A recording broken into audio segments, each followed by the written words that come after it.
Entonces voy a hacer en alguna parte resumen de lo que ya hice con tablerito la clase anterior, pero que es un recuerdo de las cosas que hicimos. Primero, en tal vez las primeras clases que tuvimos, yo hablé de la electricidad como un commodity. Hablé de por qué habíamos terminado haciendo mercados de energía. Conté la historia de los sistemas de potencia desde que apareció el bombillo, la lámpara de arco en 1860, hasta que en 1884 aparecen las bombillas incandescentes del amigo Tomás Alva Edison. Y para los lados de 1890 triunfa la corriente alterna sobre la corriente directa que se va, digamos, definitivamente a consolidar en 1905, cuando el amigo Westinghouse le gana la licitación a Edison, con la Edison, para las generaciones de la catarata del Niágara, que, digamos, fue el histórico encuentro de las tecnologías de alterna y de directa. Tomás Alva Edison hizo una propuesta con máquinas de directa como generadores y el amigo Tesla, que ya estaba en Westinghouse, hizo una propuesta con líneas de alta tensión y corriente alterna y la licitación la ganó Westinghouse. Ese sería de alguna manera el entierro de la corriente directa, que como después expliqué en alguna grafiquita, se va a volver a recuperar por allá en los años 50 con las válvulas de mercurio. Las válvulas de mercurio que permiten ya hacer transmisión en corriente continua y va subiendo de niveles de tensión hasta hoy en corriente continua, que tenemos líneas de 1500 kilovoltios, líneas muy grandes que tenemos organizadas en distintas formas. Entonces, pues ahí tenemos mucha cosa que hacer. Y es la historia de la electricidad. Y cómo llegamos a los años 80, donde definitivamente vamos a decir que la electricidad es un commodity que la vamos a vender en mercados y que va a tener transporte y que se va a meter en una bolsa y se van a diseñar mercados incrementales sobre esto, cambiando el paradigma que explicaba también en la primera o segunda clase sobre este tema, que el paradigma anterior era que el Estado, con una función de minimización de costos, que terminaba siendo minimizar el racionamiento, que es lo más costoso, hacía un despacho de las cargas de forma tal que buscaba el mínimo costo operativo de la red, con programas de optimización que valoraban el agua de manera centralizada en función de la conveniencia del sistema de guardar agua para evitar el racionamiento en el mediano plazo a 18 meses de distancia. Entonces, con base en eso se despachó Colombia toda la vida hasta que entra el paradigma capitalista, que explico yo claramente que rompe en los años 90 con varios hitos que son muy importantes para el desarrollo del país. El primero fue la Constitución Nacional, que resulta en una papeleta que meten los muchachos universitarios y hacen la consulta de si la gente quería revisar la Constitución, y mayoritariamente los colombianos votamos revisar la Constitución. En ese momento, obviamente, había también una presión del narcotráfico que quería eliminar la extradición, y en ese sentido, al revisar la Constitución, ellos podían manipular, y aquí se hizo un negocio en el cual los narcotraficantes ganaron, pero el país también ganó. Los narcotraficantes lograron meter en la Constitución que se prohibía la extradición de nacionales, que esa era su gran lucha. Y el pueblo y el Estado colombiano ganó, que somos todos nosotros, en el sentido de que pudimos revisar una Constitución que estaba anclada en principios del siglo XIX, una Constitución racista, una Constitución clasista, una Constitución hecha al amaño de quienes tenían el poder en su momento, y que se había convertido en una colcha de retazos a lo largo de esos 100 años de los políticos jugando a la izquierda, a la derecha, arriba, abajo, y habían terminado con una Constitución que no tenía mucha claridad. Se aprovechó, y al reformar esa Constitución se rescatan los derechos del individuo como base de la sociedad, que no era así como estaba antes. Explicaba yo que en esas constituciones anteriores el Estado era lo que se defendía. A partir de la nueva constitución es el individuo el que se defiende, y por esa razón pues la sociedad se vuelve más flexible, más tolerante, ya se permiten mayores gustos de las personas, la sexualidad se abre, el aborto se empieza a decir como algo individual, los consumos individuales de droga se asignan a decisiones individuales de personas, las creencias se protegen, no se le da preferencia a una religión sobre otra religión, y en fin, el Estado se vuelve un Estado más plural, se vuelve un Estado más flexible, y obviamente pues a nosotros los viejos que nos hicimos en esquemas más inflexibles y más digamos, intolerantes, no nos ha quedado fácil entender una sociedad pues más abierta, una sociedad más, plural, digámoslo así.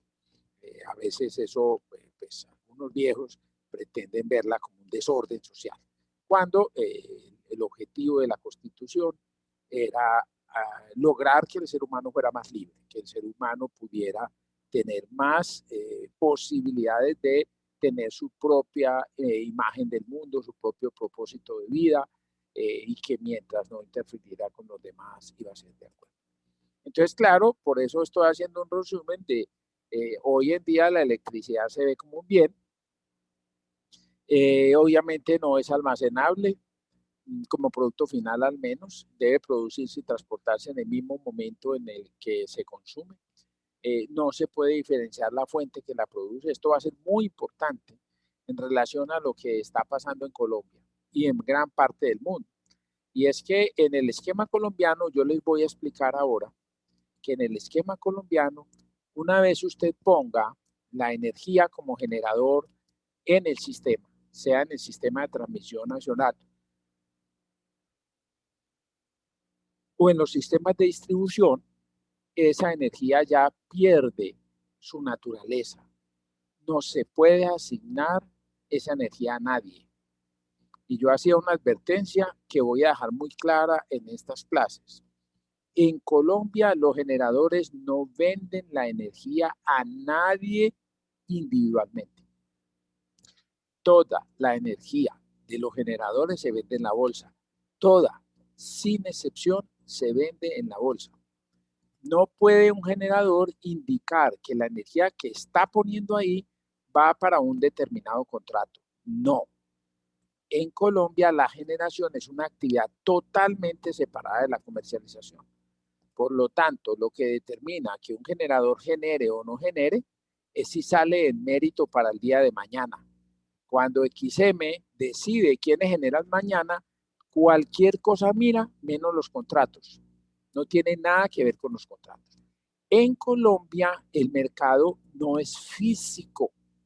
En Colombia no es que un generador le venda la energía a un usuario. No, señor. En Colombia toda la generación se vende en la bolsa. Toda, sin excepción.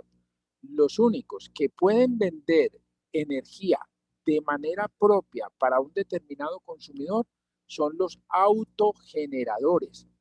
¿Quiénes son ellos? Unos generadores que producen energía para el usuario que está ahí.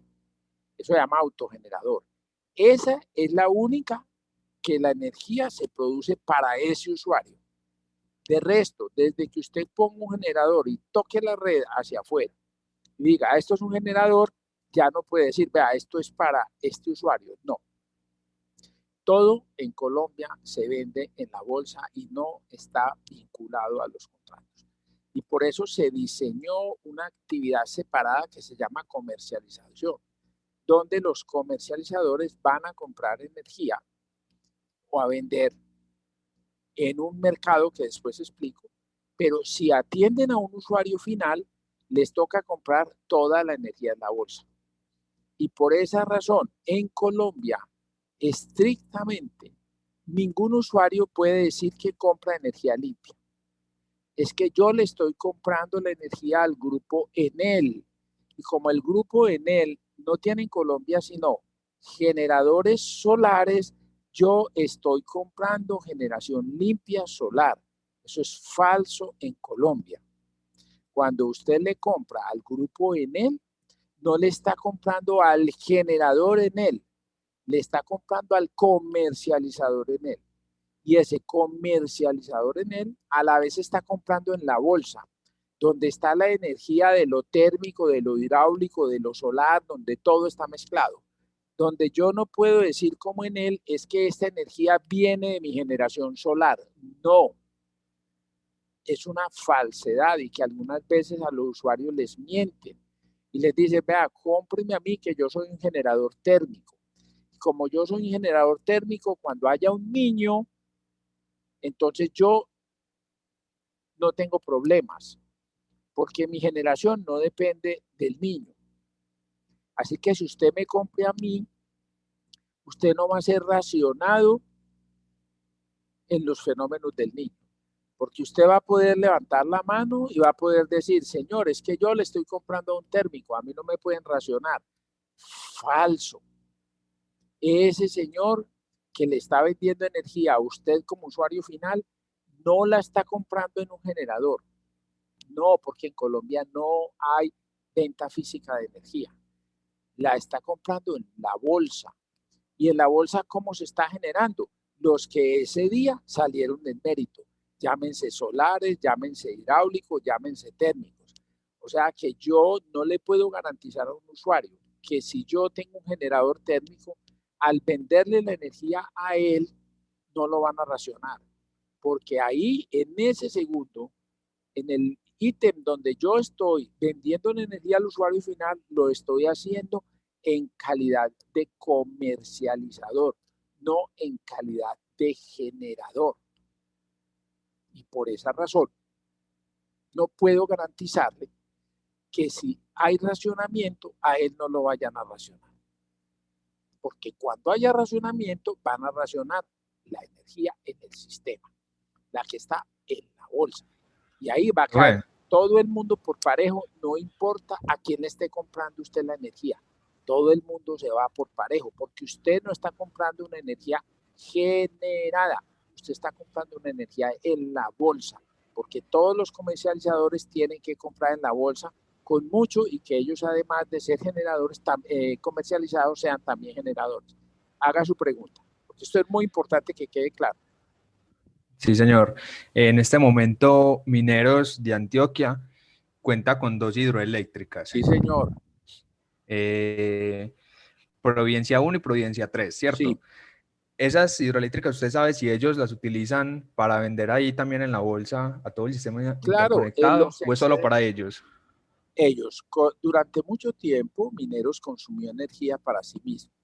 Y en la época en que los generadores no podían vender los excedentes, los autogeneradores no estaban autorizados para vender excedentes de energía. Y obviamente es una estupidez. Cuando yo estuve en la comisión de regulación, me llegó una consulta de un cementero, algo muy parecido al caso de Mineros. Y me dijo, vea, yo tengo un generador de 16 megavatios, pero yo no consumo sino 7. Yo quiero venderle a la empresa los otros 9. Y yo tengo es un generador hidráulico. Entonces, ¿cómo hago para venderle a la empresa mi excedente? Entonces yo llamé al tipo por teléfono y le dije, retire esa carta. Si usted quiere, yo la borro del sistema, pero usted no me haga esa pregunta, porque usted me hace una pregunta donde me divide el corazón en dos. Como ingeniero electricista, si usted tiene una planta de 16 megavatios, es una pérdida para el sistema yo dejar de generar 9 megavatios, porque usted esos 9 megavatios, si no los turbina, los pierde. Y se los pierde Colombia. Y es un pecado mortal que la turbina, trabajando a 16 megavatios, opera mejor y le genera una energía que el país le sirve. Es un verdadero pecado mortal que usted vote 9 megavatios porque hay una regla que dice que los autogeneradores no pueden vender excedentes a la red, excepto en racionamiento. Era la única posibilidad. Entonces, señor, ¿sabe qué? yo le ruego que quite la carta para yo no tenerle que responder lo que dice la regulación. Los autogeneradores no pueden vender excedentes en la red. Estoy hablando del año 2002, 2003, no podían vender los excedentes en la red los autogeneradores. Entonces, venda su energía calladito a la empresa, hagan un acuerdo entre ustedes y no le cuenten a nadie, porque qué pesar perder esa energía. Háganlo ustedes, pero a mí no me pregunten nada, ni a nadie. Entonces no me hagan esas preguntas en la CRE para no tenerle que decir que no lo puede hacer, más bien quédese callado y no pregunte nada y háganlo. Y eso hicieron durante muchos años. Vendían los excedentes al operador, el operador les pagaba y cualquier cosa, pues, pero igual no se perdía esa energía. Ahora, con los cambios que han venido suscitándose con la generación distribuida, ya el regulador dijo que los autogeneradores pueden vender los excedentes al sistema. O sea, el caso, por ejemplo, mineros, hoy es perfectamente legal que mineros con esa providencia 1 y 3 puedan vender sus excedentes a EPM sin problema. Hacen su contrato y venden los excedentes al sistema. Hoy sí se puede. Listo, profe. Gracias. Entonces, lo que quiero dejar muy claro. Profe. Sí. Yo tengo otra pregunta. Entonces, a los generadores, ¿quiénes les pagan esa energía? ¿Se los pagan cada comercializadora por aparte o qué? ¿O quién recoge la plata y le paga a los generadores? Está muy bien. Los comercializadores. Voy a explicar cómo. Como el generador vende al precio de bolsa y el comercializador compra al precio de bolsa, el comercializador es el que termina pagando el precio de esa bolsa. O sea, ¿a quién le pagan? Los comercializadores. Porque vamos a mirar que esto tiene dos capas. Yo lo quise dividir en dos capas para que ustedes después me entiendan muy bien esto.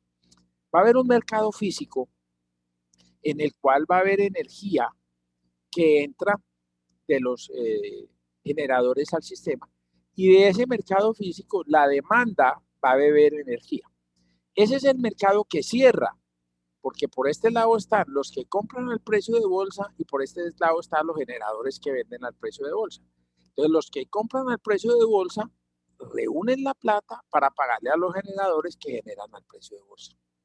Ahora, estos señores que compran al precio de bolsa después le van a vender a precio de contrato a sus usuarios, en un contrato que después voy a explicar cómo es. Pero eso cierra para que la generación sea igual a la demanda, para que alguien la pague. ¿De acuerdo? Entonces, hay una cosa importante que sí quiero que quede claro. No es posible en Colombia comprar energía limpia. No. Venga, hagamos un contrato, yo soy Almacenes Éxito y le voy a comprar a ustedes, señores del Grupo Ener, la energía, porque el Grupo Ener está instalando puras celdas solares. Entonces, dígame usted en el contrato que la energía que me estoy comprando en la red es energía proveniente de fuentes limpias. Y en él, si dice eso, está diciendo una mentira, porque en realidad la energía que está comprando en él para venderle al tipo allá, la está comprando en la bolsa, donde están todas las fuentes de energía, en él y los demás que salgan en mérito. Por lo tanto, en él no puede garantizar que esa energía que le está entregando al usuario, al que le está vendiendo en calidad de comercializador, es energía limpia. ¿Por qué? Porque en Colombia no hay un mercado físico. Si como en otros países hubiese un mercado físico, donde yo digo, este generador se prende para atender esa demanda, ahí sí puedo decir, es que yo le compro a ese generador. Entonces digo, es que esa energía la estoy comprando físicamente a ese generador. ¿Sí? Y vea el contrato, yo le compro a él, que hay muchos mercados en el mundo que son mercados físicos, donde el generador se prende para atender sus contratos. En Colombia no opera así. En Colombia se le dice a los generadores, oferten para mañana, y ellos ofertan. Y salen en mérito o no, dependiendo de los precios de oferta, no de los contratos. Por lo tanto, por eso no se puede diferenciar la fuente que produce la energía.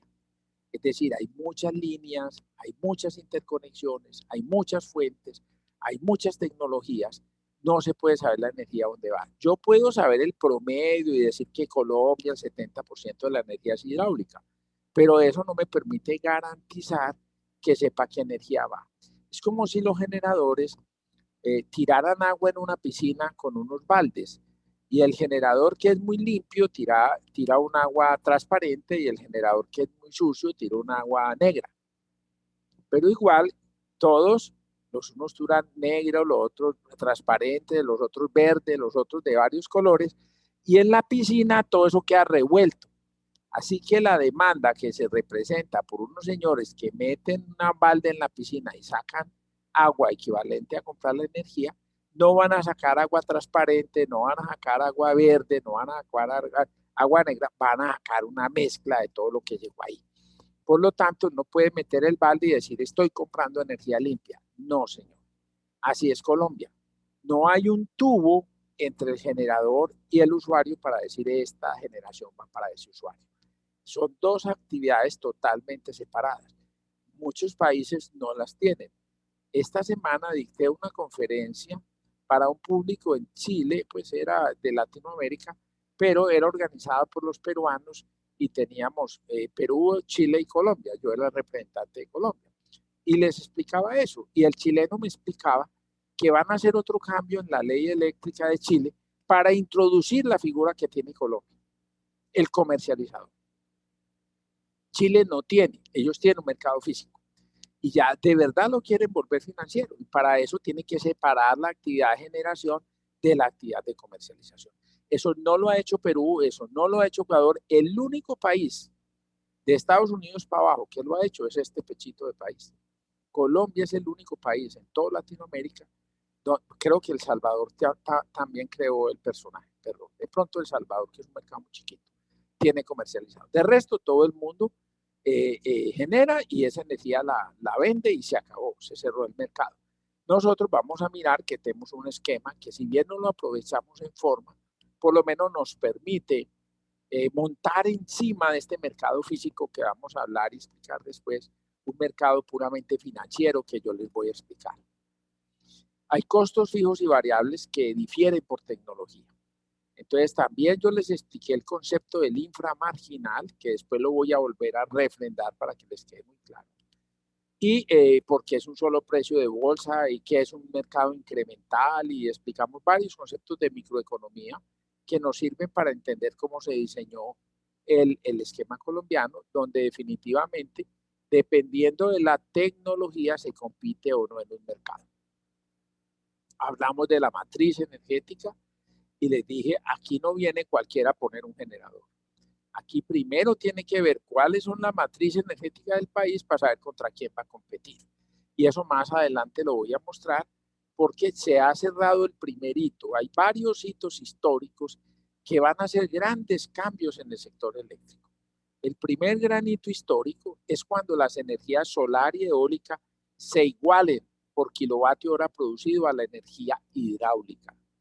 Y en Colombia ya estamos llegando. Hoy no es exactamente que llegaron porque las energías renovables no convencionales tienen gabelas. La ley 1715 del 2015 les dio gabelas, les dio ayudas desde el punto de vista de impuestos, desde el punto de vista de aranceles, desde el punto de vista de la tributación. E incluso ahora van a obligar a que las electrificadoras tengan que contratar con los comercializadores asociados con ese tipo de generadores. Entonces les dan impulso por fuera del mercado, que lo que el regulador siempre ha dicho es, a mí no me ponga a hacer diferencias tecnológicas. Ese concepto se llama neutralidad tecnológica. Neutralidad tecnológica significa que en el mercado colombiano no se da ninguna gabela por tener una tecnología distinta. He explicado que en el mercado colombiano dimos una pequeña gabela a las plantas de menos de 20 megavatios por temas de economía de escala, que es el cargo por confiabilidad, que después también lo explicaré en qué consiste ese cargo. Tuve el honor de lanzar la primera propuesta de cargo por confiabilidad, ser el líder sobre ese tema.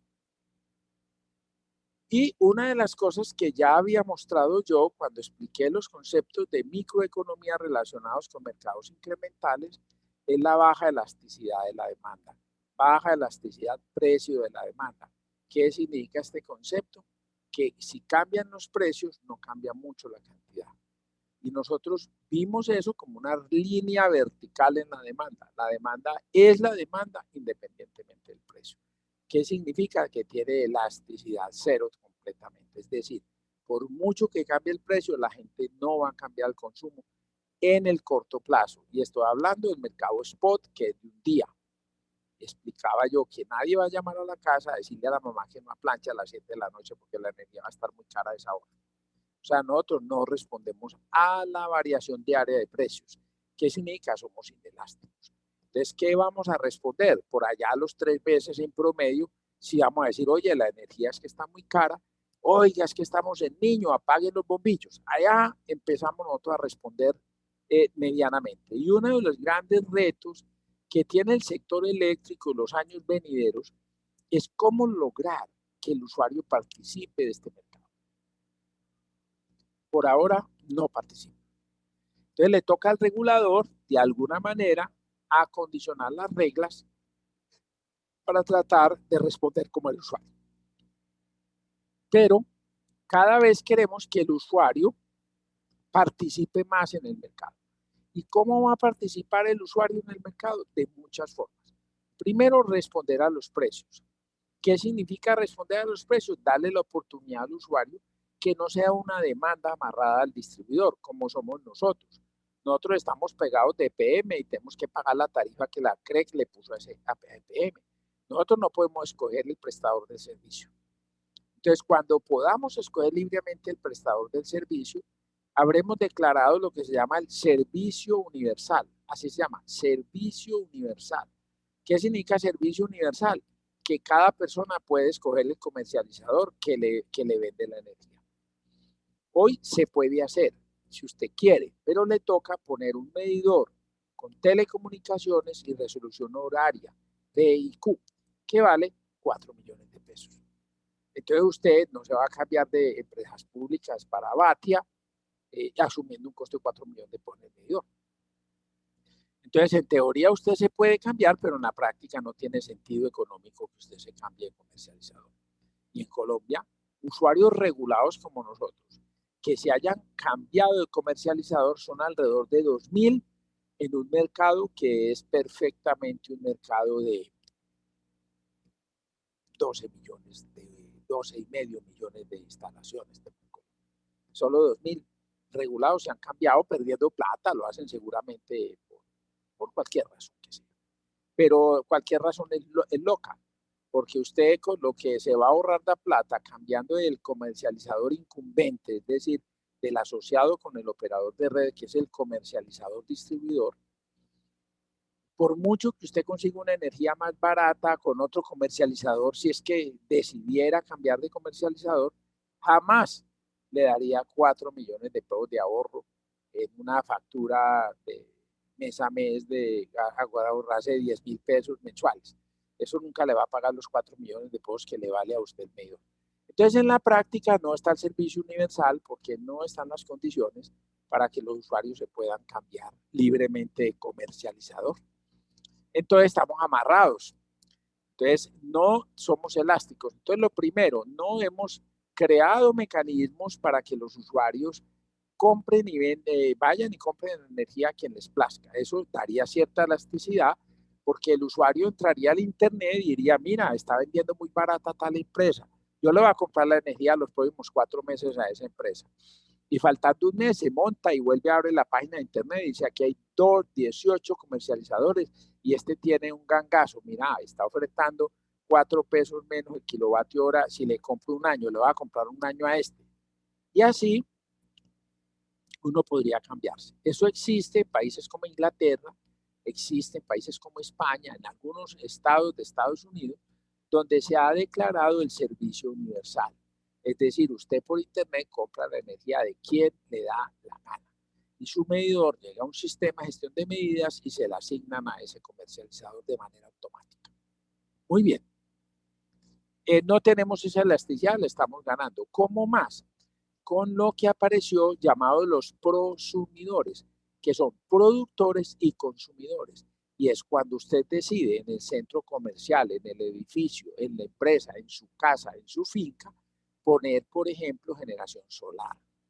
Entonces ya usted no consume toda la energía de la red, sino que consume una parte de la red e incluso habrá horas del día en las que usted ponga energía en la red. Eso se llama un prosumidor, así pues así lo bautizaron, es un nombre ahí copiado de los gringos que lo llaman prosumer, pero en realidad no es un tema castizo. No hay una palabra que llama productor, consumidor, prosumidor, no. Pero ya en el sector se ha venido acuñando la expresión prosumidor y entendiendo ese prosumidor como una persona que compra y vende energía como usuario final.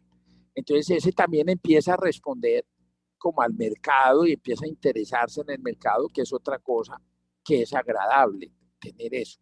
Incluso ya ahora están planteando negocios en la China, donde a usted le venden carros eléctricos, se lo venden más baratos, siempre y cuando usted a las 7 de la noche que llegue a su casa, ponga la batería del carro a venderle energía al sistema de distribución. Porque es el pico de la demanda y entonces los tipos le dicen, venga, si usted todos los días durante no sé cuánto tiempo pone el carro allá con un inversor y me pone energía en la red, no solo yo se la pago, sino que le doy más barato el carro. ¿Por qué? Porque esas baterías me sirven a mí como distribuidor para ahorrar tener que hacer inversiones en la red, aplazar inversiones. Usted se vuelve un generador embebido en la red, me atiende a otros usuarios y me ayuda.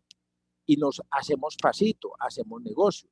Yo le vendo el carro barato, pero usted todos los días me vende energía. Es más, yo se la pago. ¿Usted qué hace? Pone a cargar el carro después de las 10 de la noche todos los días, 11 de la noche. Y me deja la batería cargada. Y lo mismo durante el día.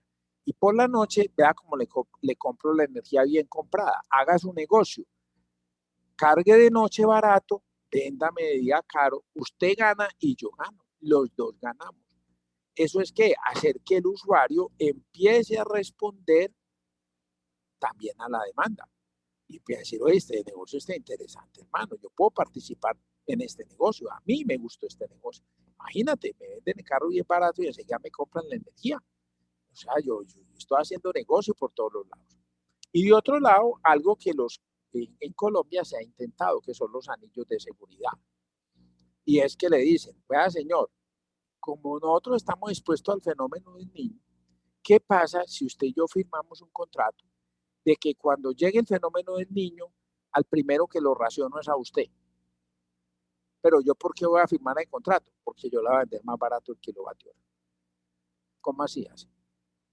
Yo le voy a rebajar a usted 5 pesos el kilovatio hora, pero usted me firma ahí que el día que a mí me toque racionar, el primero que lo va a racionar es a usted. Y entonces, ¿yo qué hago? Pues me da el favor y mantiene una planta diésel allá en su fábrica, de tal manera que se cubra, porque el fenómeno del niño puede llegar. Llega, pero nosotros desde el año 92, hace casi 20 años, no tenemos racionamiento en Colombia. Entonces el riesgo suyo no es tampoco que cada niño usted va a tener racionamiento. No, el racionamiento se da si en un momento dado llega la hora de racionamiento, yo voy a coger a los que están de primeros en el anillo de seguridad y les voy a decir, hermano, a generar por dentro porque yo les voy a recortar a ustedes el suministro en una parte que pactamos aquí en un contrato. Entonces ahí también el usuario está reaccionando con el sistema. Está diciendo, pero qué tan bacano, me gano un precio mejor en el kilovatio hora y sí, corro más riesgo. Pero bueno, esos son los negocios. Los negocios es que el riesgo de paga. Entonces me están ofreciendo el negocio. Entonces mire que ya el usuario no es tan pasivo. Ya el usuario interactúa más con la red, con el sistema, con el distribuidor, con el mercado, con todo. Y eso es lo que en los mercados del mundo se quiere. Oiga, señor usuario, participe. Y ahí está la tendencia del mundo de ver cómo. Ahora ya están hablando de no solamente eso, sino que usted puede hacer un mercado financiero como usuario. Y están hablando de negocios peer-to-peer. ¿Qué significa? Que algún tipo astuto va a poner una página web donde va a vender y comprar riesgo de precio del kilovatio hora en Bitcoin. Y usted, como gomoso aquí de la Universidad Nacional, que ya estudió los precios y XM, se va a meter ahí a comprar y vender energía, como les voy a enseñar. Y a decir, esto es un verdaco negocio. Acuérdense todo lo que yo les expliqué, me gasté un buen tiempo explicando el concepto de la moneda. Y al final de la moneda, yo terminé diciéndoles, es un tema de confianza. Es un tema de confianza. En esa moneda, usted tiene o no tiene confianza. Así de sencillo. La moneda es un tema de confianza. Entonces, ¿qué pasa cuando todos estos temas se volvieron virtuales? Y ya la confianza está en un Bitcoin, que no sabemos en cuál computador en Bélgica está el maldito Bitcoin, pero usted se mete y hay cajeros, usted va a la terminal allá del sur y entra y hay cajeros para comprar y vender Bitcoin y para volver los dólares. ¿Por qué? Porque ¿quién es Bitcoin? No sabemos quién es Bitcoin. Pero si hay gente que confía en el Bitcoin tiene valor. Entonces la gente dice, pues yo no sé, yo voy a hacer esta transacción en Bitcoin, hermano. Ahí me compré unos Bitcoin, esa vaina subió, hermano, y eso me estaba beneficiando, voy a seguir comprando. Oíste, pero vos sí sabes exactamente, no, yo no tengo ni idea de esos Bitcoin dónde están, pero yo tengo confianza en ese Bitcoin. Y hasta que ese Bitcoin se hunda un día de estos, la gente va a decir, hijo de pucha, yo que me puse a meter toda plata en el Bitcoin, eso es un riesgo. Pero todo en el mundo es un tema de confianza. Y entonces, cuando haya mercados donde usted va a comprar y vender energía en un mercado, digamos colombiano, en una página web que montaron los muchachos de la Nacional, que salieron y decidieron montar una empresa de compra y venta de riesgo en el mercado y montaron un software y le vendieron a la familia y la familia le contó al otro y el otro al otro y eso se volvió una especie de juego donde unos compraban riesgo y otros vendían riesgo y en esa plataforma todo el mundo entró y compró energía y vendió energía y cuando menos piensa eso volvió una cosa gigante. Así es como se hacen las grandes empresas, consiguiendo la confianza de la gente. Entonces, eso es lo que está pasando. Estamos tratando de establecer mercados en los cuales haya mucha más confianza, conocimiento del mercado y participación del usuario. Entonces, ¿cómo se divide el sector? En dos actividades que son competitivas, que es la generación o producción y la comercialización, que después voy a explicar porque es muy importante en el sector. Y otras que son monopólicas, que las más importantes son la transmisión y la distribución. Los mercados, entonces, ¿qué son? Espacios donde concurren compradores y vendedores a transar bienes, servicios, valores, agregaría y riesgos a través de su oferta y demanda. Dentro de esta interacción se definen las cantidades y precios a los cuales los productos son vendidos y comprados. En la búsqueda de los diferentes participantes en un mercado por maximizar sus ganancias mediante la preferencia de los compradores y enfrente del resto que son los vendedores. Esa es la competencia. La competencia está asociada adicionalmente con la libertad y capacidad de los agentes para definir sus estrategias en la participación del mercado. Implica conocimiento. Entonces, ¿qué vamos a tener?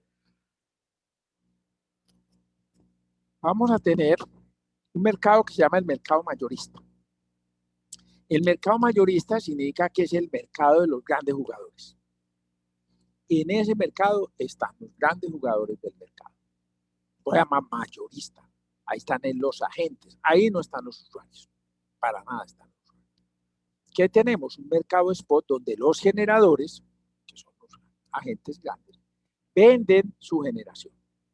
Y eso lo va a administrar XM. Y un mercado de contratos, que en este caso en Colombia se quedó, pero no debería ser así, en contratos bilaterales. ¿Qué significa bilaterales? Entre par de agentes, uno con otro, eso es bilateral. Que hay dos agentes, uno le vende al otro, el otro le compra al uno y ahí se genera un contrato. O sea, hay contratos en los cuales no son bilaterales, en el sentido, por ejemplo, que yo compro en un mercado. ¿Y qué hay allá al otro lado? No tengo ni idea. Esos son los mercados de derivados financieros, donde usted compra en el mercado, pero no sabe quién le vendió. En este caso, al ser bilateral, los contratos son entre un par de agentes, y ese par de agentes se conocen entre ellos, se piden las condiciones, firman un contrato entre los dos y entonces se dice que es un contrato bilateral. Siempre que yo mencione contrato bilateral es porque es entre dos agentes. Muy bien. Y está el mercado minorista. Entonces el mayorista es el minorista es el que tiene que ver con el usuario. Entonces es el mercado de comercialización de energía en dirección a los usuarios finales. Entonces, cuando yo hable de venderle energía a una fábrica, a los usuarios regulados como somos nosotros, estoy hablando de contrato minorista, el mercado minorista. Este mercado minorista, voy a anticipar a decir, no es operado por XM ni por el sistema. El mercado minorista se da entre los comercializadores y los usuarios. Van a firmar contratos de compra y venta física de energía, de compra de energía física por parte del usuario, en los cuales las condiciones quedan entre ellos dos. No tienen que ir a QSM, no tienen que ir a la CREC, no tienen que ir a la Superintendencia de Servicios Públicos, no tienen que ir a ninguna parte. Es un contrato entre dos privados. El que vende, que sí debe ser un comercializador inscrito en XM, y el que compra, que es cualquier usuario. Y ese contrato es privado entre los dos y nadie se va a meter ahí. Eso se llama el mercado minorista. También en nuestro sistema existen otros mercados que se llaman de servicios complementarios. En Colombia tenemos implementado uno, que ya lo miramos y yo quedé con ustedes que les iba a armar una clasecita aparte que se las voy a montar y ustedes la miran porque hace parte del material de este curso, donde voy a hablar de control, reguladores, y donde voy a hablar del famoso AGC, Automatic Generation Control, que es ese mercado para mantener la reserva rodante en el sistema suficiente para atender contingencias en el sistema por efectos de daños en la red, pérdidas de generadores, pérdidas de grandes cargas, etc. Entonces, voy a hacer una clasecita y se las va a montar con eso y voy a hablar del AGC. Ese es un mercadito que en Colombia el AGC también se oferta todos los días, pero es un mercado, digamos, muy pequeño porque no todos los generadores del país están en capacidad de tener reguladores de velocidad que respondan a las necesidades de control de frecuencia. Para poder controlar frecuencia con el AGC se requieren generadores que sean capaces de tomar volúmenes importantes de generación en tiempos relativamente cortos. Entonces no cualquiera lo hace, hoy en día pueden ser, no sé, 15 generadores del país. De los 130 generadores del país, ahora pues hay 15 que son capaces de hacer AGC. Entre ellos hay un pequeño mercado para dejar una potencia rodante. ¿Qué significa? Que esas máquinas no van a estar al 100% en el momento que salgan despachadas, sino que van a estar 150 megavatios por debajo del 100%. Y se les va a pagar como que ellas estuvieran generando al 100%. Esos 150 que están en el aire y que no están usándose son la reserva por si se necesita, porque ante fenómenos transitorios, cambios topológicos, cambios de generación brusco, pérdidas de carga, el desbalance generación-demanda requiere ser atendido por máquinas que estén sincronizadas con la red. Y esas máquinas son estas que dan esa reserva de potencia. Nosotros la llamamos AGC en Colombia. En la otra clase les explico un poco la regulación, aunque sé que ustedes en la clase de centrales tuvieron que haber visto algo al respecto. Hablemos entonces del mercado, en el mercado mayorista van a estar de forma activa los generadores y comercializadores. Y inclusive yo aquí cometí un error, lo voy a arreglar porque los agentes son los generadores, los comercializadores y los distribuidores, porque los distribuidores también son comercializadores. Entonces se me olvidó ponerlo aquí explícitamente. Cuando yo diga los agentes activos del mercado son generadores, comercializadores y distribuidores. ¿Quiénes no son agentes del mercado? Los transportadores, ISA y los que transporten en el STN no pueden comercializar energía. Y del otro lado está la intervención pasiva en el mercado, que son ¿quién? Los operadores del sistema, que tienen operador del sistema como tal, transmisores y los que operan el mercado. Estos son pasivos de la red. Y obviamente están también de forma pasiva los entes del gobierno, como la CRE, que es la que hace la regulación, y los entes que hacen la vigilancia, que son la Superintendencia de Servicios Públicos Domiciliarios, y los que determinan la política energética, que en este caso es el Ministerio de Minas y Energía. Y obviamente están también pasivamente los usuarios, que cada vez queremos que sean más activos. Los mercados eléctricos en la contraposición con los mercados perfectos. Entonces aquí es importante aclarar una cosa. Un mercado debe tener una competencia para poder garantizar que es un mercado bueno.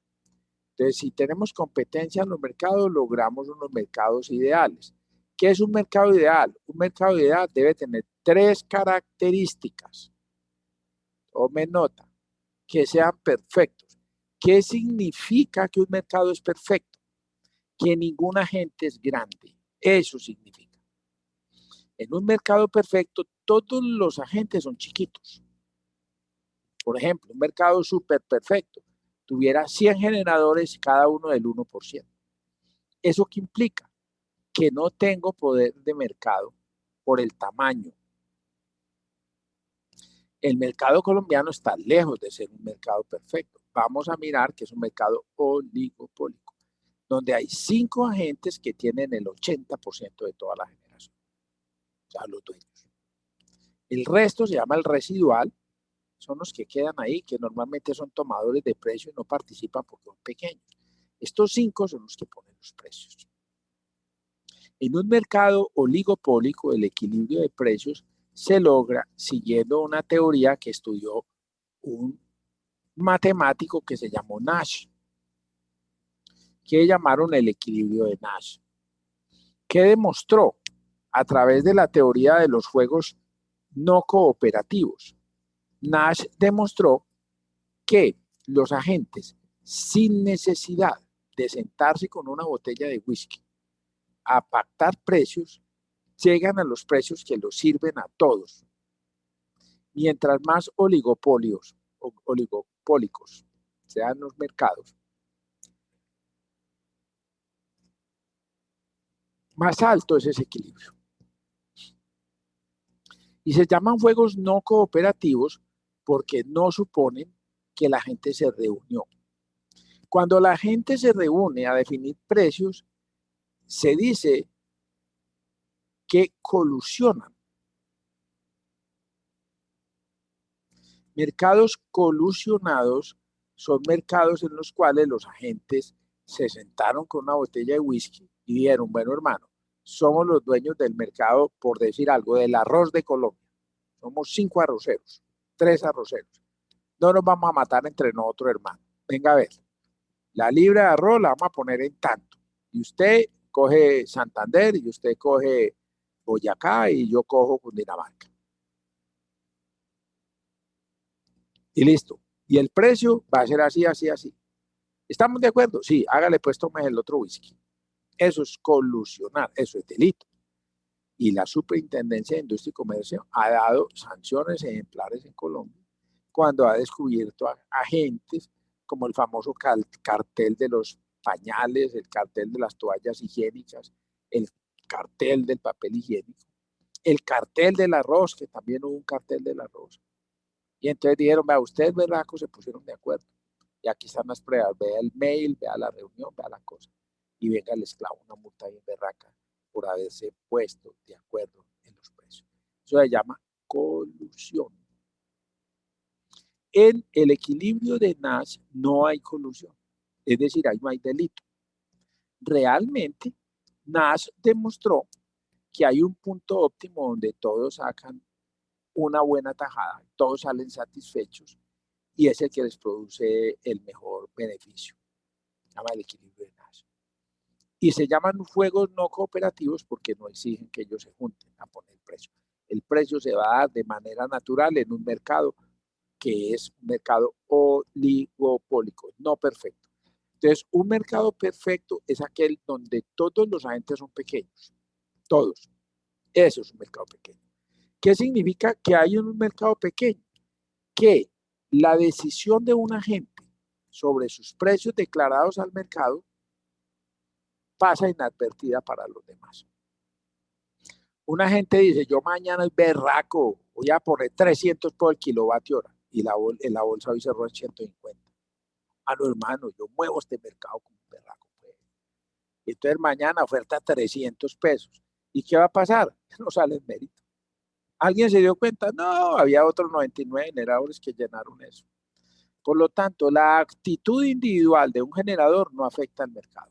Eso es un mercado perfecto. ¿Qué es un mercado completo? Donde la información es la misma para todos. No hay agentes que tengan información privilegiada. Cuando usted en una actividad económica tiene información privilegiada, eso es un defecto de mercado. Es que yo me di cuenta, hermano, que hay un problema al más berraco en Betania. Y fue pucha, y esa gente le va a tocar pararla. Yo ya me averigué eso. Y soy el único que sé. Entonces, como eso pasa en Betania, y también me contaron que eso mismo va a pasar en San Carlos, Guatapé. Pucha, van a salir 3.000 megavatios del mercado. ¿Sabe qué? La energía va para arriba, porque son hidráulicos, y la energía va para arriba. Yo ya hice los modelos, papá. Entonces, vamos a ahorrar agua, porque yo quiero vender esto muy bien. ¿Quién sabe? Soy yo. Le di whisky a uno allá y ese man me contó. Y esa información privilegiada. Información ilícita, porque esa información no debería estar así. No debería estar así. El mundo debía propender por mayor transparencia en la información. Infortunadamente, a pesar de que hoy tenemos el Google y el Internet y toda la información vital e importante frecuentemente está en un círculo pequeño. Por ejemplo, el círculo político. Van a hacer una carretera y esa carretera va a ir por esta vereda, hermano. Allá en este momento la tierra no vale un peso, pero yo ya me di cuenta, porque es que yo tengo un primo hermano de la mujer del Mocho, que el tipo es diputado de la Asamblea y ya nos pasó los planos y ya sabemos por dónde va la carretera, hermano. Entonces soplaba a comprar tierra por allá, hermano, que eso va a pegar una valorizada a la berraca. Y salen soplados a poner allá la acusación que le hacían a los hijos del presidente Uribe, que se fueron por allá en el Meta y compraron un poconón de tierras que no valían un solo peso, y era porque, curiosamente, un par de años después hicieron eso lleno de zonas francas allá. Y el terreno pasó de valer potreros y vainas que no tenían valor ninguno a valer miles de millones de pesos. Información privilegiada. Completitud del mercado. No es un mercado completo. Donde unos tengan más información que otros, no es completo. El mercado de Colombia es bastante completo. Yo lo digo jocosamente, ninguno tenemos información, está súper completo. Entonces, ser completo no significa tener mucha información, sino tener información simétrica, que todos tienen la misma, para que tomen su decisión. Nadie tiene información privilegiada, eso es un mercado completo. Y después está el mercado eficiente. El mercado eficiente es el que cierra en el cruce de oferta y demanda.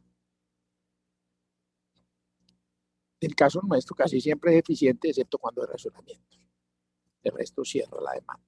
Todos los días, todas las horas, la demanda se cubre. Entonces es bastante eficiente. El problema que tienen los mercados eléctricos, entre ellos el de Colombia, es que no son perfectos. Ese es el pecado mortal del cual vamos a hablar aquí mucho, de por qué el mercado colombiano no es perfecto, como debería ser en teoría. Después están los mercados eléctricos como mercados que son infortunadamente en el mundo, no solo en Colombia, son oligopólicos. ¿Qué significa? Que hay 3, 4, 5, 6, 7 agentes muy grandes. Entonces hay que hacer análisis de las características y particulares de cada uno de esos mercados para saber cómo están. Colombia está bastante concentrado, como les quería decir. ¿Qué características tiene la electricidad como bien transable dentro de un mercado? Tiene unas características que se derivan del propio bien de la electricidad. Y es algo que yo ya les había dicho. En los mercados que se conocen en el mundo, tal vez el producto más homogéneo es la energía eléctrica. ¿Por qué? Porque el producto de energía eléctrica es kilovatio hora, que para el caso nuestro es kilovatio hora 60 Hz. Y eso es totalmente homogéneo. No viene ni más bonito, ni mejor, ni más eficiente si es producido por una nuclear o por una solar o por una térmica. Eso es la misma cosa.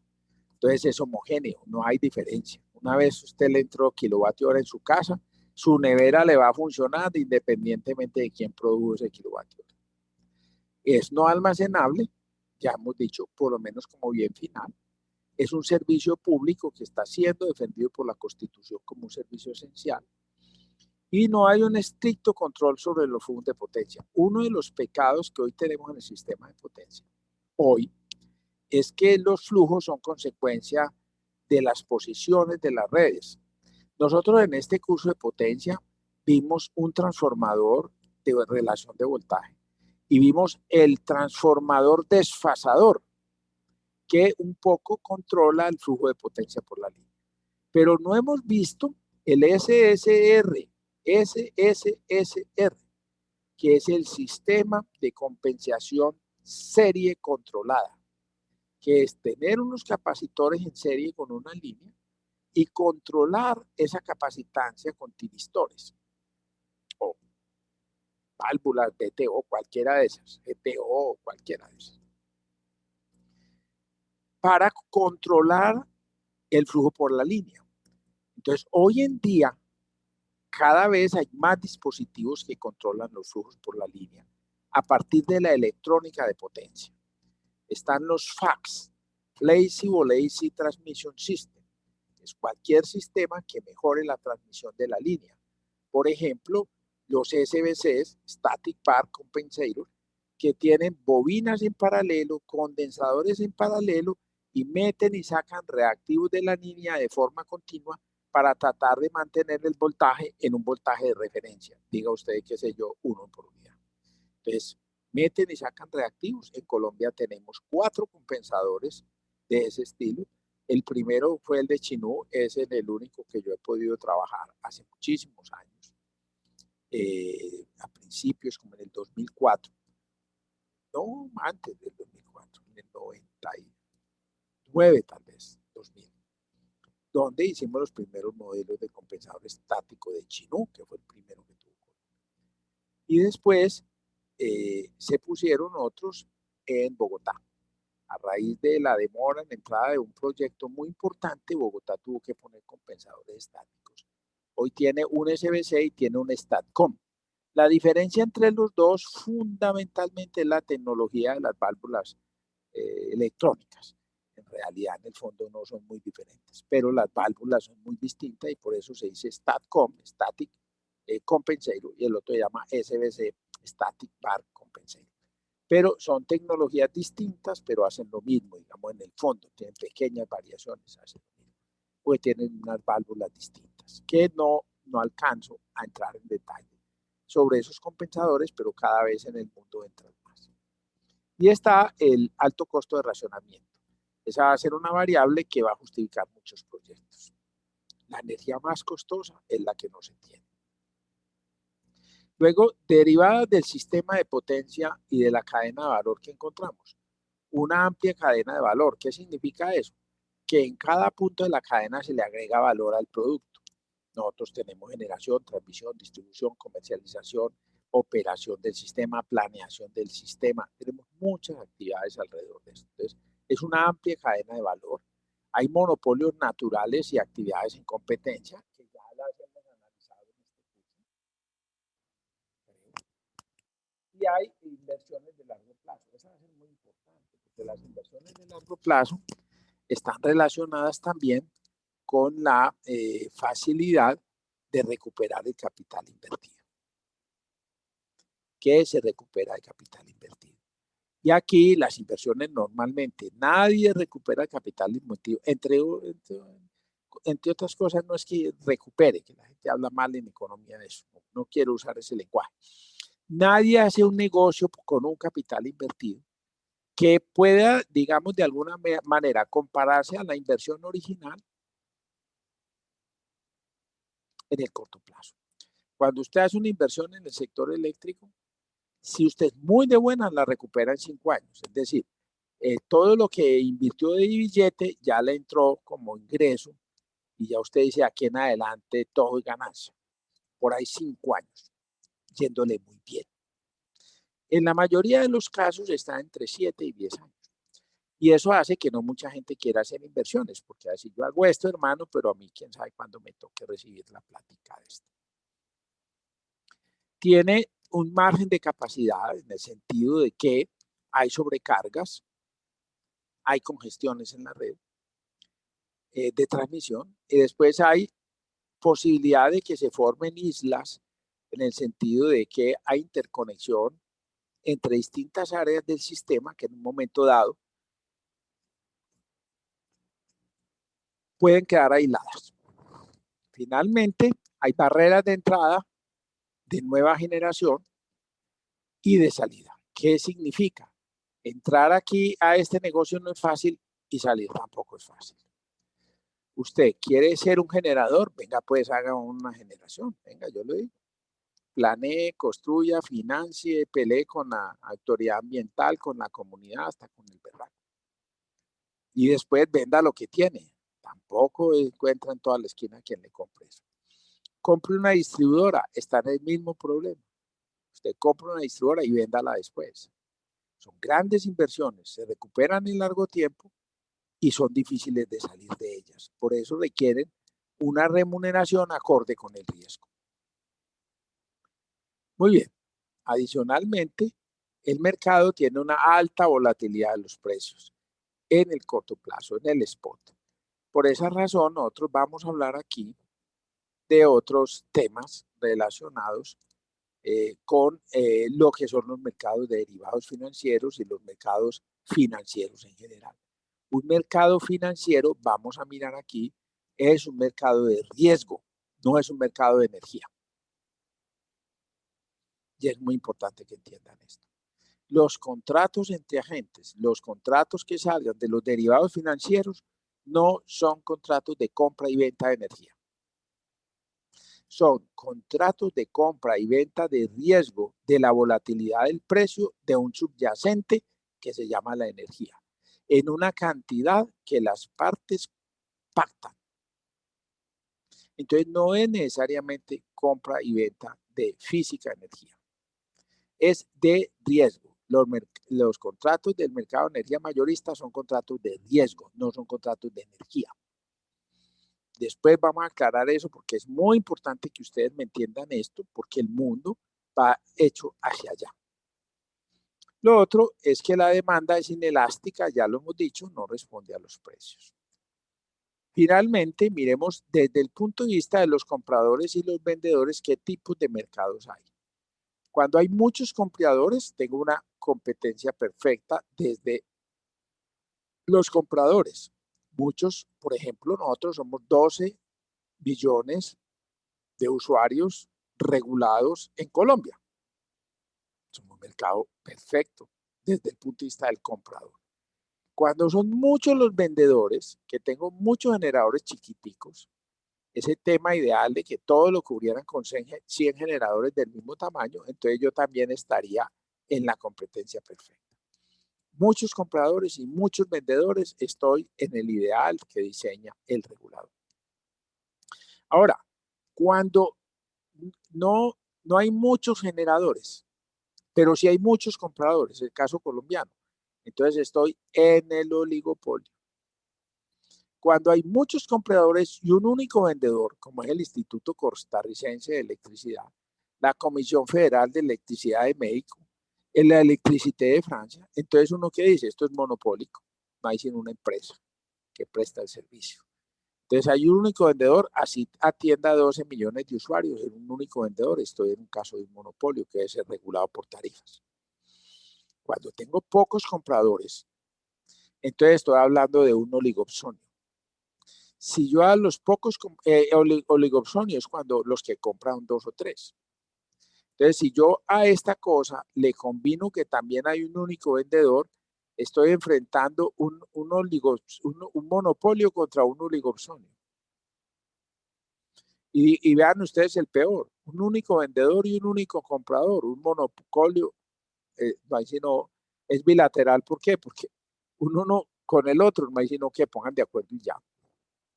Pero voy a tener casos, por ejemplo, de únicos compradores, que son monopsonios. Hay un único comprador y hay muchos vendedores. Vea, por ejemplo, donde tengo un único comprador y tengo muchos vendedores. Voy a ponerle este caso, la Federación Nacional de Cafeteros con los cafeteros. Todos los cafeteros son muchos vendedores y no le venden sino a uno solo, que es el que compra y exporta el café de Colombia. Es un monopsonio. El precio lo pone el comprador. Ese es el que tiene poder de mercado. Pero cuando es el productor el que tiene el poder de mercado, entonces estamos frente a un monopolio. El monopsonio y oligopsonio es del comprador. Monopolio y oligopolio es del vendedor, cuando es mucho o poco. Nosotros estamos por aquí, donde tenemos básicamente un oligopolio. ¿Qué significa? Que los vendedores son poquitos y los compradores son muchos. ¿Qué características comparativas existe entre el mercado spot y el mercado de contratos? Para entender, oye, los contratos que son. Primero, los participantes son de todas maneras oligopólicos porque son del mercado de energía mayorista. La concentración es medianamente concentrada, los dos. Entendido concentración, el número de participantes en esos mercados. Tipos de participantes. En estos que son mercados muy oligopólicos, pues nosotros tenemos líderes y seguidores. ¿Quiénes son los líderes? Los 4 grandes, los 5 grandes son los líderes. Y los otros simplemente están ahí comiendo de lo que los otros tiran. Ellos son los que van a proponer para poner en el mercado precios altos. Y los otros se vuelven tomadores de precio y dicen, pues para mí bacán, hermano, soy chiquito. Pero los manes ponen el precio en las nubes y yo aprovecho de ahí porque a todos nos pagan el mismo precio. Entonces, esos tipos son seguidores. Por eso se llama master slave, como cuando ustedes hacen en lógica maestros esclavos, líderes y seguidores. Eso es lo que vamos a encontrar en el mercado. Eso que yo llamé el residual. Los 4 o 5 que mandan y el resto de los otros 100 generadores que son chiquitos y que no siguen el precio. La concurrencia, en el caso del mercado spot, es total. En general, en Colombia, toda la generación se vende en el spot. En los mercados de contrato es parcial. Unos contratos son en la bolsa, en el mercado de energía mayorista, otros son con usuarios finales y es parcial. El precio del mercado spot en Colombia es único. Debo advertir que hoy hay una presión muy grande por parte del DNP, Departamento Nacional de Planeación, que no sé por qué le dio por eso. El mismo Ministerio de Minas, la CREG y los agentes hacia buscar un mercado de precios nodales. Muchos países del mundo se fueron a precios nodales. ¿Qué significa? Introducir las restricciones y los costos de la transmisión en cada nodo del sistema de transmisión nacional. Entonces, La Guajira tiene un precio, Cartagena tiene otro precio, Medellín tiene otro precio, Bogotá tiene otro precio, dependiendo de la red de transmisión que tengan hasta allá. Eso lo han intentado hacer en todo el mundo y está en todos los libros, entonces no lo quieren embutir en Colombia. Este pechito es totalmente enemigo de eso. Si alguna cosa quedó buena del sistema colombiano, es un precio único para todo el país. Yo soy amigo de tener una sola bolsa y un precio único en todo el país. Los precios nodales dan señales de ubicación para la demanda y para la generación. Y eso suena muy interesante. Pero como les decía yo, cuando me dieron la oportunidad de hablar hace unos meses, cuando se presentó la misión de transformación del sector eléctrico en Colombia, las recomendaciones para hacer cambios estructurales en la regulación y en las instituciones, yo les decía, una estampilla, que fue lo que hicimos, un precio único para todo el mundo, fue una decisión que perjudicó a Antioquia. Eso perjudicó a Antioquia, señores, perjudicó a Antioquia. Y les voy a explicar por qué perjudicó a Antioquia. Antioquia tenía y ha tenido la generación más barata de Colombia. Tiene unas grandes montañas y mucha agua. Tiene el batolito antioqueño, que es una roca súper buena, que no necesita revestirse. Entonces aquí se hicieron las grandes centrales importantes del país, desde Guatapé, San Carlos, Aguas, Troneras, muchas centrales importantes.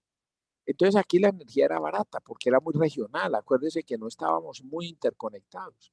Entonces la energía de Medellín era muy barata, era 30% más barata que en el resto del país.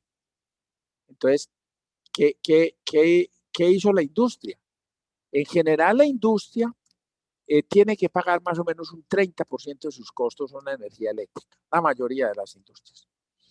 Entonces dijeron, no, hermano, vámonos donde la energía es más barata. Y vinieron a instalarse a Medellín y Medellín se convirtió en lo que se llamó por muchos años, a ustedes ya no les tocó, pero Medellín se llamó la ciudad industrial de Colombia. Toda la vida, desde hace 80 años, la ciudad industrial de Colombia, señal industrial de todo el mundo. ¿Por qué? Porque aquí la generación es muy barata. Entonces las grandes fábricas, aquí estaban las acerías, las grandes industrias enormes del país se venían para acá. Los grandes consumidores de energía se vinieron para Medellín. Absolutamente ilógico, porque Medellín no es una ciudad para tener industria pesada, porque Medellín no tiene carreteras. Aquí por las carreteras que nosotros tenemos se desajusta una culebra. Y eso no es una cosa nueva. Toda la vida hemos estado sin vías. Y ahora estamos sin vías. No hay vías. Igual. Aquí hay un derrumbe en una carretera y se encerró Medellín totalmente. No tenemos autoestradas, vías largas, túneles. Ahí están haciendo el túnel del Toyo y llegando a hacer cositas para el Urabá, porque por allá va a crecer todo esto. Seguramente hasta algunos de ustedes se irán a Urabá a trabajar porque ya va a haber mucho trabajo en Urabá. Pero apenas estamos abriendo en el siglo XXI las primeras vías importantes para Urabá, donde hoy ir a Urabá nos toma 16 horas, 14 horas en promedio en carro. Vamos a bajar a 6 o a 7 horas, igual sigue siendo un trabajo. Pero ¿por qué diablos Medellín, estando encerrada entre montañas, se convierte en la ciudad industrial del país? El costo de la energía, aquí la energía era muy barata, empresas públicas muy eficientes, todo el mundo vino para acá. Cuando se toma la decisión hace 26 años de decir, oiga, ¿sabe qué? En Colombia va a ser un solo precio, la bolsa. No importa donde usted esté conectado, el G, la generación vale lo mismo en todo el país. Entonces se dio la señal correcta y la industria se empezó a ir de Medellín. Nosotros ya no somos la ciudad industrial de Colombia, ni por diablo. ¿Por qué? Porque la energía vale lo mismo aquí que en la costa realmente. ¿Y la industria del mundo dónde tiene que estar? En la costa. En todo el mundo la industria está en la costa porque ahí terminan sus equipos y los montan al barco y se los llevan de una vez para exportarlos. El único país donde el aparato productivo está en Bogotá y Medellín somos nosotros. ¿Cómo se nos ocurre venir a traer la industria para Bogotá y Medellín? Hombre? Después, ¿cómo saca usted las cosas de allá? Entonces, sí, Antioquia, entre comillas, se benefició muchos años y se desarrolló mucho por esa vocación industrial. Pero yo debo advertir lo siguiente en relación con eso. También nos hizo mucho mal. Porque la verdadera vocación de Medellín es al servicio. Nosotros, el desarrollo de nuestra ciudad se tiene que volcar a los servicios. Universidades, hospitales, centros de formación, centros de entrenamiento, turismo, software, comunicaciones, ingeniería. Están las empresas más importantes de energía del país están aquí. Y eso está bien. Pero nada de seguir haciendo transformadores aquí, haciendo aisladores aquí. Eso no da. La mayoría de la industria está yendo, no solo pues porque ya la energía no es una razón para estar aquí, sino porque además la ciudad de Medellín se quedó sin espacio. La industria entendió que sale más barato tumbarla y llevársela y vender ese terreno para que hagan algo que lo que valía la industria. Piensen ustedes, los que recuerdan a Peldar, que a ustedes les tocó Peldar ahí al lado del Éxito en Envigado. Solo cierren los ojos, imagínense lo que van a hacer ahí. ¿Qué centro comercial irán a hacer ahí, por Dios? ¿O qué centro de vivienda irán a hacer ahí? No lo sé. Pero lo que sí te digo es que el metro cuadrado ahí tiene que costar es muchísima plata. No pagará eso tumbar la empresa y llevársela para Bogotá, como hicieron. 20 veces. Estaban sentados en la mina de oro ahí. Profe, o Fabricato allá en Bello. Claro, eso es lo que tienen que hacer.